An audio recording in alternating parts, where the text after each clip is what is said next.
သူကုသိုလ်ကံတွေလောက်တဲ့အချိန်ရောက်ပြီဆိုရင် ဘဝကုသိုလ်ကံတွေကောင်းတဲ့လုပ်ခဲ့တဲ့ကံလေးပါမှာပေါ့နော်။ညမမြတ်ပုဂ္ဂိုလ်ကလည်းမနေနိုင်တော့ဘူး။ဘာလို့ဆိုတော့သူကံရောက်လာပြီ။သူပြုခဲ့တဲ့ဒါနတွေလုပ်ခဲ့တဲ့အချိန်ခါရောက်လာပြီ ဟုတ်တယ် ။အချိန်ခါရောက်လာရင်ဘာမှတားလို့မရဘူး။ကံတွေကျင်းဘဝတွေအများများကကိုကောင်းတဲ့ကံတွေအများကြီးလုပ်ခဲ့ရင်ဒီအချိန်ခါရောက်ရင်ဒီကောင်းတဲ့ကံရောက်ဖို့ရောက် ကြောက်ကိုရောက်လာမှာဟုတ်တယ်အားလုံးပဲမင်္ဂလာပါဒီနေ့ကျွန်တော်တို့ရှင်းလုပ်ပြသွားမယ့်ဗီဒီယိုလေးကတော့ကျွန်တော်တို့ဒါဆရာလေးတစ်ပါးရဲ့ကျွန်တော်တို့မင်းသားစိုက်ရည်မှုအပေါ်မှာပေါ့နော်ကျွန်တော်တို့ဒီတရားသဘောနဲ့ကျွန်တော်တို့ရှုမြင်ပြီးတော့ကျွန်တော်တို့ဟောပြောသွားတဲ့ဗီဒီယိုလေးပေါ့နော်ဒီဗီဒီယိုလေးကိုကျွန်တော်အနေနဲ့ဒါရှင်းလုပ်ပြမှာဖြစ်ပါတယ်လိုက်ပါကြည့်ရှုပေးပါဦး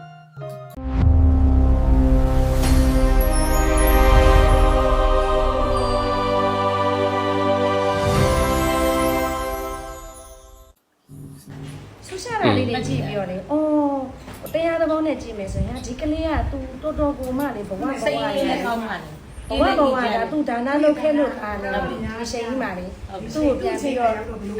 ပေးမဲ့ကမ်းမဲ့လူတွေစေတနာထားမဲ့လူတွေပေါ်ပြနော်တရားသဘောနဲ့သိရင်တော့သူတို့ဆရာလေးကပြုတ်ပြနေတာဟိုလာတဲ့အဲ့လိုမျိုးစကားလေးစက်မြင်ပြောရင်ပေါ့ဒါမင်းသားဆိုင်ရင်မွေးနေလို့ကတ်မှာစွန့်နေလာကတ်မှာဗာညာနဲ့ပြောသူတို့နဲ့စက်မြင်စကားပြောတော့တရားသဘောနဲ့ပြောရင်တော့တကယ်တမ်းကြတော့လို့ဒီကနေ့ကသူဒါနမချခဲ့တဲ့နေရာမရှိတော့ဘူးထင်တယ်လို့ ဟုတ်တယ်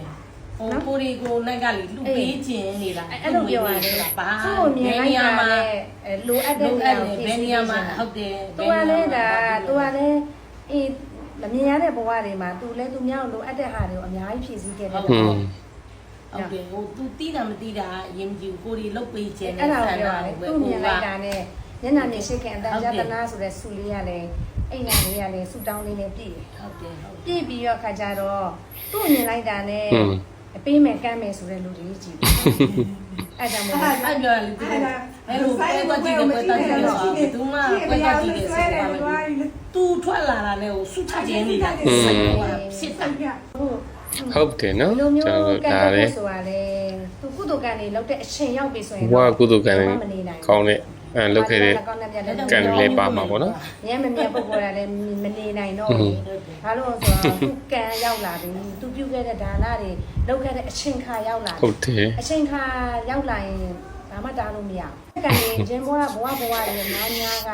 ကိုကောင်းတဲ့ကံတွေအများကြီးလုပ်ခဲ့ရင်ဒီအချိန်ခါရောက်ရင်ဒီကောင်းတဲ့ကံရောက်ဖို့ရောက် ကြောက်ကိုရောက်လာမှာဟုတ်တယ် ဒီကံမလွဲပဲတကယ်ရောက်လာမှာကျောင်းဇန်တွေကဒီကလေးကိုကြည့်ပြီးတော့အော်တော်တော်အော်ဘကောင်းတဲ့ကလေးပဲလို့သူဆူရှာရဲ့ဇာတိတို့လည်းမြင်နေရတာလေနော်မြင်နေရပီတိဖြစ်ရတာလေအဲ့ဒါကိုပြောပီတိဖြစ်နေရတယ်သူကြည့်ပြီးတော့တကယ်အပြုံးဆိုမှအပြုံးသူကြည့်ပြီးဘေးကလူလည်းပြုံးနေရတယ်ပေါ့နော်အဲ့လိုမျိုးပြုံးနေရတယ်ပီတိအဲ့ဒါမို့အချိန်ခါဆိုတော့ခုနလိုပါပဲတရားသဘောနဲ့ရှင်ရင်တော့သူကံလေးရောက်လာပြီပေါ့နော်အဲ့ဒါကိုမှဘာသာရေးတွဲပြီးတော့မှ အဲ့လက်လုံး ဟုတ်ကဲ့ပါဒီဆရာလေးပြောသွားသလိုပေါ့နော်ကျွန်တော်တို့ဒါမင်းသားဆိုင်မှုရဲ့ကန်စာတာပေါ့ကျွန်တော်တို့ဒီမင်းသားဆိုင်မှုဖြစ်ပေါ်လာတဲ့အပေါ်ပေါ့နော်ကျွန်တော်တို့ဒီတရားသဘောနဲ့ရှုမြင်သုံးသပ်သွားတာလေးကအရင်ကမှကောင်းပါတယ်ကျွန်တော်အနေနဲ့လည်းဒီဆရာလေးပြောသလိုပါပဲပေါ့နော်ကျွန်တော်တို့ဒီသူ့ရဲ့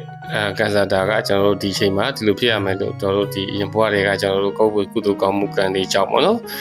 ဒီဥစ္စာတွေကျွန်တော်တို့စုပေါင်းသွားတဲ့အခါကျတော့အခုလိုမျိုးကျွန်တော်တို့ဒါလူချင်းလူခင်ပေါ်များပြီးတော့ကျွန်တော်တို့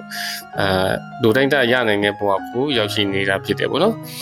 နောက်တစ်ခုကျွန်တော်အနေနဲ့ထပ်ပြီးတော့ဒါဖြည့်ပြောချင်တာကတော့ဆရာလေးပြောသွားတာမပါတဲ့အကြောင်းအရာပေါ့နော်။ဘာလဲဆိုတော့ကဉ္ဉံဝရိယဖြစ်ပါတယ်။မင်းသားကကျွန်တော်ဒီဘွားကောင်းပါခဲ့တဲ့ကျွန်တော်ကံတွေကြောက်ဒါကောင်းတယ်ဆိုတာဒီအခုလိုပေါ့နော်။တော့ဒါလူတိုင်းရနေတဲ့ဘွားကိုရောက်တယ်ဆိုပြီးမှလည်း